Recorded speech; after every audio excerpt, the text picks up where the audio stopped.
માળિયાડીના પવિત્ર શ્રાવણ માસના અંતિમ સોમવારે ભક્તો શિવજીને આજીજી કરતા કતારો લાગતા શિવ ભક્તો તો માળિયાડીના પોલીસ સ્ટેશનના મુસ્લિમ મહિલા પીએસઆઈ એસઆઈ સુમરાએ હિન્દુ મુસ્લિમ એકતાના પ્રતિકરૂપી દીપ પોલીસ લાઇનમાં આવેલ રુદ્રેશ્વર મહાદેવ મંદિરમાં જલાવી દેશની એકતા જળવાઈ રહે તેવા સંદેશો આપ્યો હતો। આ સહિત અત્રે માલેશ્વર મહાદેવ, રુદ્રેશ્વર મહાદેવ, જડેશ્વર મહાદેવ સહિતના દરેક મહાદેવ મંદિરોમાં દીપમાળા સહિત અનેક શિંગારો કરી મહાદેવને રીઝવવામાં આવ્યા હતા। તો શહેરમાં દરેક શિવ મંદિરોમાં વહેલી સવારથી શિવ ભક્તો ઉમટી પડ્યા હતા। શિવ મંદિરો ઓમ નમઃ શિવાય, હર હર મહાદેવ જેવા નાદોથી ગુંજી ઉઠ્યા હતા। જે કેસની ગુજરાતી સાથે પ્રતાપ સિસોદિયા, માળિયા હાટીના।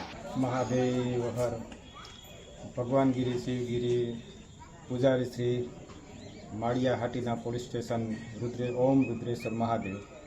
આજે શ્રાવણ માસના 5મા સોમવાર સોમવતી અમાસના દર્શન નિમિત્તે, હિમાલયના દર્શન નિમિત્તે માળિયા પોલીસ સ્ટેશનના પોલીસ સ્ટાફ, જીઆરડી સ્ટાફ તેમજ હોમગાર્ડ સ્ટાફના લોકોએ બહોળી સંખ્યામાં ઊભી સાથ સહકાર આપી મહેનત કરી અને હિમાલયના દર્શન કરાવી ગામને ધન્યતા તેમજ ગામના અનેક લોકોએ દર્શનનો લાભ લીધો।